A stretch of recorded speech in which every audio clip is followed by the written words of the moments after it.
예, 안녕하세요. 그러니까 이 영상은 지난주 금요일 날 그 주식시장 마감 후에 올렸던 유가 전망 투자 전략에서 이거 할 때 준비는 했는데요. 중요한 논점 두 개가 누락이 됐더라고요. 두 가지 중에 1번 베이크 휴즈 굴착 장비수 또 뭐 총 시추수 이거 제가 꾸준히 그 분석을 하고 있는데 이거 빠져갖고 추가를 하고요. 그다음에 2번 최악의 시나리오인 미국의 밀리터리 액션 효과 검토한 거 이거 이제 보충을 해서 정정을 한 겁니다. 모두 준비했던 건데 가만 생각해 보니까 누락되었더라고요. 결론 차이는 없고요. 그다음에 투자 전략은 약간 더 그 세분하려고 했습니다. 그러나 영상은 전부 새로 촬영했고요. 이전 것도 그대로 두기로 했습니다. 예, 도움이 되면 좋겠습니다. 그러니까 외신 보도 이렇게 가만히 종합해 보면요. 원유 전문가들 사이에 유가 전망이 뭐 어떤 사람은 45불선 주장하고요. 어떤 사람은 80불, 100불 이렇습니다. 네. 그래서 이들 주장이 정당한지 부당한지 한번 검토해 보고요. 또 저도 유가 전망 한번 해보고요. 예. 투자 전력도 점검해보고 이렇게 신나게 놀자 하겠습니다.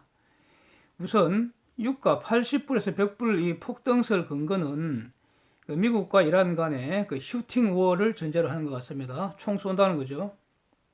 미국이 이란과의 핵 협정을 일방적으로 깨버렸고요. 이란을 다시 제재를 했고요. 이란산 원유 완전 검수시키고 광물질 검수시키고요. 이란 대표 석유 화학 회사인 제재를 해버렸고요. 그 다음에 혁명수비대 테러 조직으로 지정했습니다.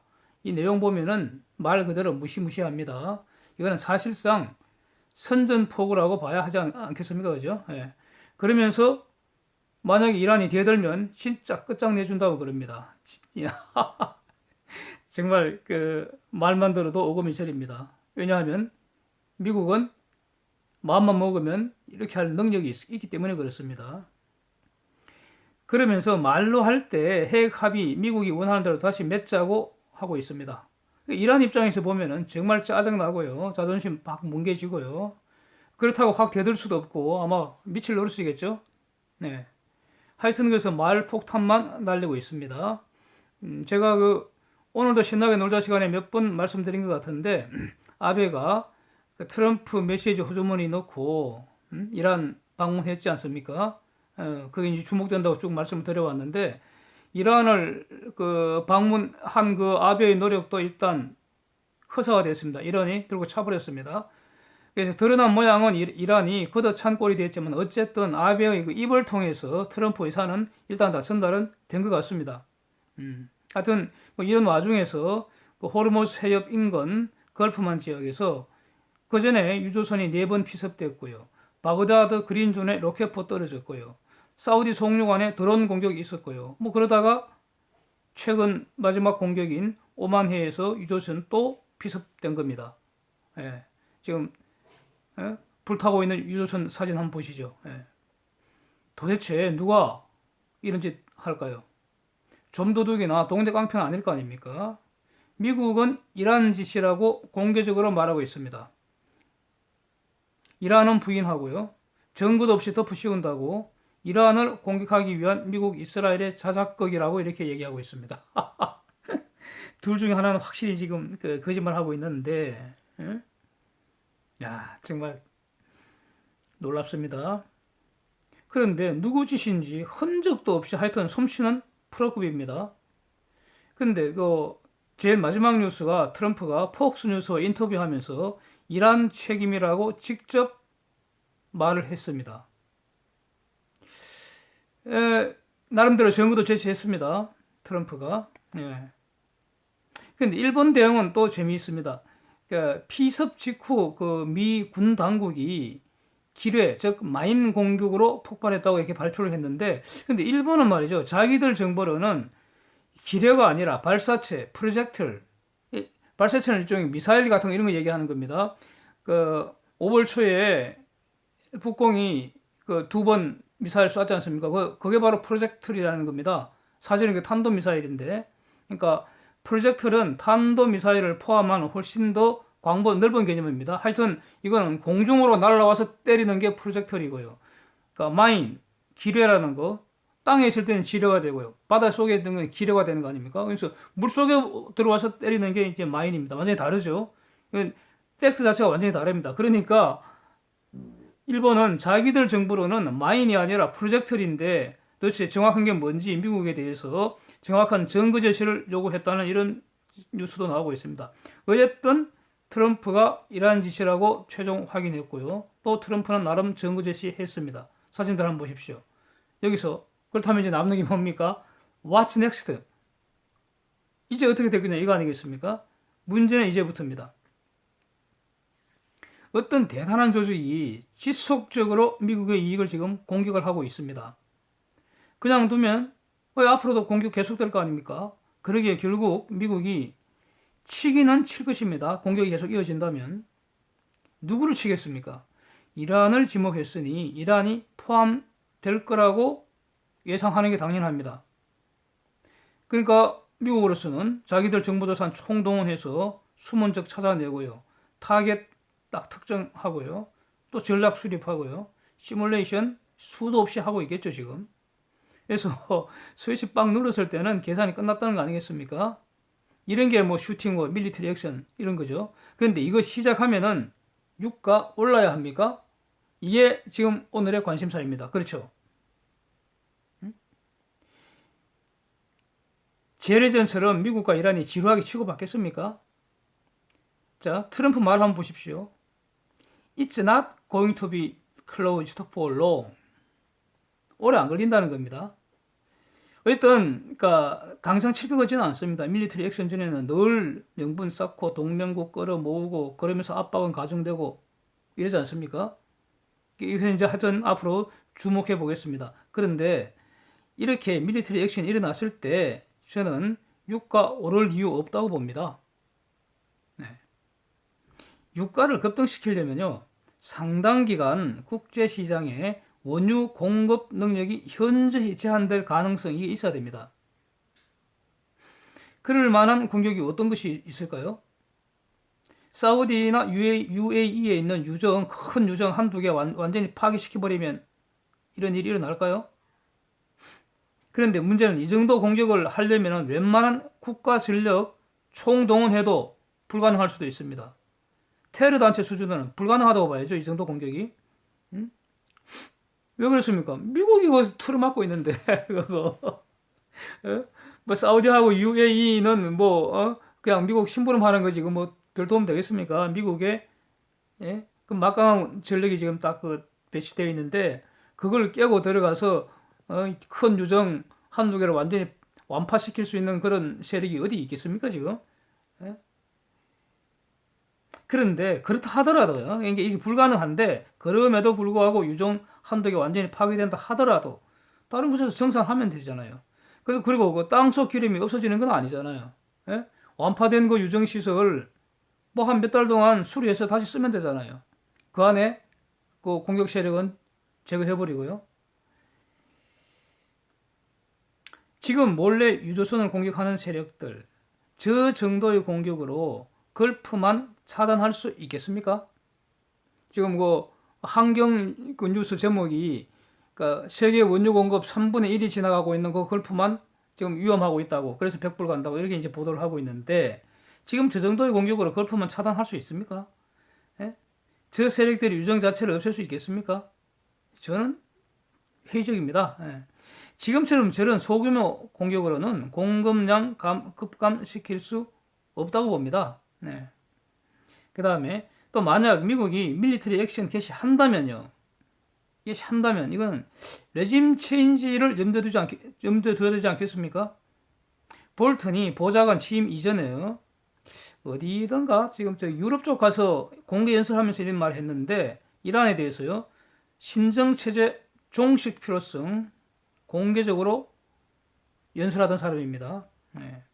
그래서 만약에 레짐 체인지 가능성 보이면 그럼 어떻게 됩니까? 지금 이란 원유가 검수되어 있잖아요. 이게 풀어진다는 거 아닙니까? 레짐 체인지 되면은 그렇잖아요. 즉 미국의 밀리터리 액션은 이란 원유 검수 조치 해제 신호로 해석하는 게 옳다, 이런 뜻입니다. 그러면 공급 증가로 유가 하락 가능성 높아지는 거 아닙니까? 네.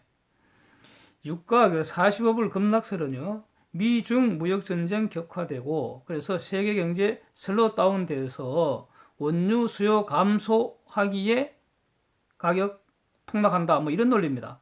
이런 그럴듯해 보이는데요. 저는 이것도 틀렸다고 봅니다. 슬로우 다운 지역은요, 한국, 중공 뭐 이 정도입니다. 예. 참 안타깝게도 한국이 먼저 나오네요. 제 입에서. 예, 한국이 먼저 망가지는 것 같습니다. 미국과 동남아 지역 성장 엔진 될 가능성은 없습니다. 그래서 원유 수요 심각히 감소시킬 정도의 세계 경제 슬로우 다운 가능성 동의 안 됩니다. 예? 실제로 미국 동남아 이 지역 경제 지금 잘 나가고 있습니다. 일본도 나쁘지 않고요. EU도 그렇게 비관적이지 않습니다. 더 나아가서요, 미국, EU, 한국, 중공 전부 금융 완화 카드 만지작거리고 있습니다. 네. 지금 그 사우디를 중심으로 오펙 플러스 국가들, 러시아 포함된 게 오펙 플러스 아닙니까? 얘들이 지금 감산 유지 거의 합의됐습니다. 이거 베네수엘라, 리비아, 이란 원유가 시장에서 싹 사라졌습니다. 그리고 이란 사주 받는 것으로 의심되는 세력들이 유조선 테러 계속하고 있습니다. 그래도 원유 가격이 오르지 않습니다. 왜 그렇겠습니까? 기름 시장 게임 체인지는 미국 세일업계입니다. 세일 원유 공급 능력은 매일 최소 850만 배럴 이상입니다. 여기에 일반 원유를 포함하면요, 미국의 매일의 원유 공급 능력은 최소 1200만 배럴 이상입니다. 표 한번 보십시오. 놀랍습니다.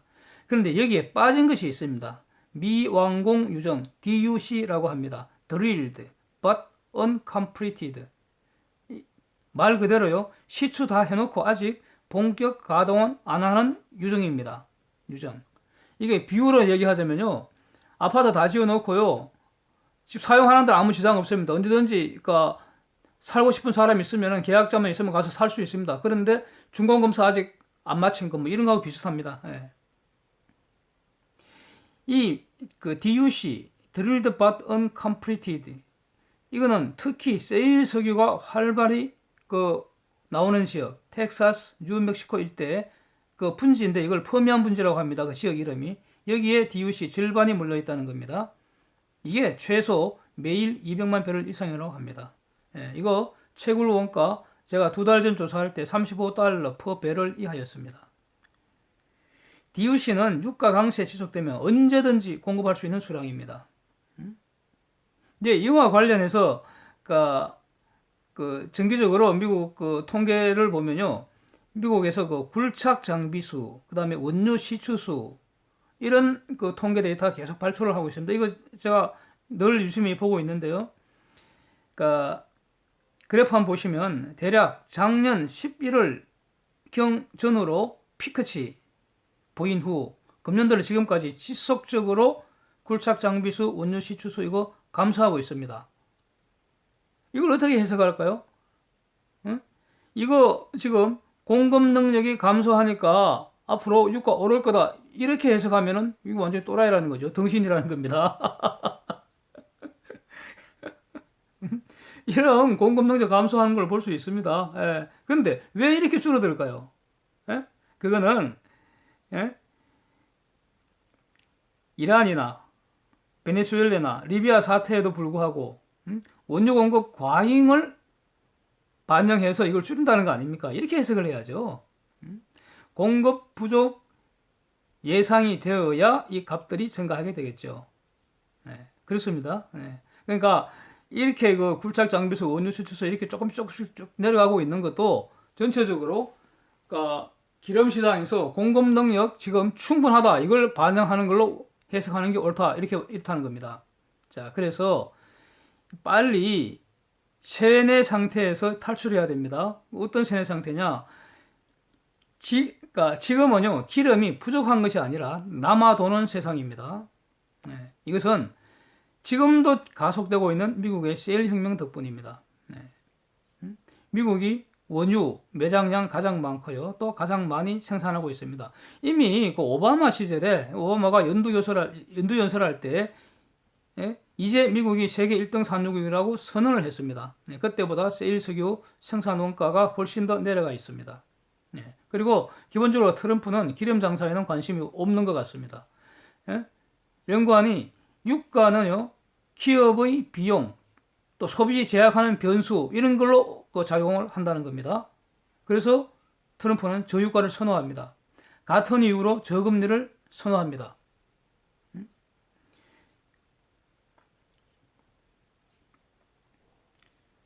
사우디 등 오펙, 그다음에 러시아 이런 나라들도 이런 지금까지 얘기한 이런 모든 사실을 다 알고 있다고 봐야 합니다. 그래서 어쨌든 빨리 기름 팔아서 번 달러로 다른 산업 분야 발전하기를 간절히 원하고 있는 겁니다. 팔 것은 기름뿐인데 살 것은 너무 많죠. 또 미래에도 잘 먹고 잘 살려면 지금 투자도 해야 되고요. 이 모든 것은 오직 기름판 달러로 해야 됩니다. 그래서 생산 감축 이 카르텔은요, 감산 목적이 감산이 목적이 아니고요, 유가 하락 방지가 목적입니다. 이거 그냥 두면 유가가 폭락할 것 같으니까 그거 막으려고 감산한다는 겁니다. 사우디 플러스는 전부 다 기름을 팔아야 생계 유지가 되기에 감산할 수 있는 그 양이 미국의 생산 능력보다 작을 수밖에 없습니다. 그래서 여러 번 제가 이렇게 이 말씀 드리는데, 베네수엘라나 리비아나 이런 어떤 것들이 일시적으로 영향을 줄 수는 있지만 이는 현재의 이 시장 구조를 근본적으로 바꿀 수 없습니다. 네. 즉 존재감이 없습니다. 이란 제조도 마찬가지입니다. 생각해 보십시오. 이란이 원유 시장에서 퇴출된다고 그 기름 자체가 없어지지는 않습니다. 지금 이란, 베네수엘라, 리비아 원유 싹 사라졌잖아요, 시장에서. 그래도 아무런 유가에 아무런 지장이 없지 않습니까? 예. 이란 원유 시장 지금은 검수되어 있지만 땅속에는 있는 기름은 어디 안 갑니다. 그대로 남아 있습니다. 10년 후건, 20년 후건, 100년 후건 적절한 때, 필요할 때 제재 해제해 뿌리고 판에서 사용하면 됩니다. 그거 인류가 공동으로 사용하는 겁니다. 예. 돈만 주면 됩니다. 결국 미국의 질서에 대항한 이란은 잃어버린 세대가 지금 되고 있는 것입니다. 예. 그래서 저는 유가 상승보다는 하락을 주장을 하는데, 그 하락의 근거는 위에서 본 경기 후퇴로 인한 수요 감소가 아니라 구조적으로 원유는 공급 초과 상태이기에 장기적으로 하락한다, 이런 것입니다. 그래서 유가, 그러니까 WTI 65불선에서 투자 전략은 원유 선물 인버스 ETF 롱 포지션, 즉 매수 후 보유 전략 제가 말씀드렸습니다. 55불 밑으로 갈 것이라고 말씀드렸었고요. 이제 50불선 보고 있지만 하단은 알 수 없기 때문에 이익 실현보다는 원유 선물 ETF, 요거는 유가가 올라가야지 이익이 나는 그런 상품이죠. 요걸 분할 매집해서 인버스 이익을 해지해라, 이렇게 계속 말씀드리고 있습니다. 45불선까지 급락하는지 한번 두고 보자는 겁니다. 그때 월초인가요? WTI 기준 65불선 하고 그럴 때 3월 초인가요? 제가 영상 처음 시작할 때 그랬던 것 같습니다. 유튜브 영상 제가 3월 13일 처음 시작했습니다. 그때부터. 아마 그쯤인 것 같습니다. 그때 유가 폭등해서 65불선 되고 그럴 때 골드만삭스에서 저거 80불 간다 그랬습니다. 그래서 제가 이 영상이 지금도 남아 있을 겁니다. 골드만삭스보다 내가 유가는 더 낫다고, 골드만 저거 틀렸다고 그랬습니다. 지금까지는 제가 맞습니다. 하여튼 그래서 지금 원유 선물 인버스 ETF에 난 이익을 바로 실현시키기보다는 45불선까지 급락하는지 두고 보자는 겁니다. 그런데 유가는 매일매일 출렁출렁하기 때문에 그건 알 수가 없거든요. 그래서 이제부터는 유가가 급락하면은, 얼마 전에 50불도 한번 구경했지 않습니까? 지금 52불선이고 그런데 급락하면은 이제부터는 ETF, 인버스 말고요, 원유 선물 ETF를 조금씩 사 모아서 해지하시라, 이런 뜻입니다.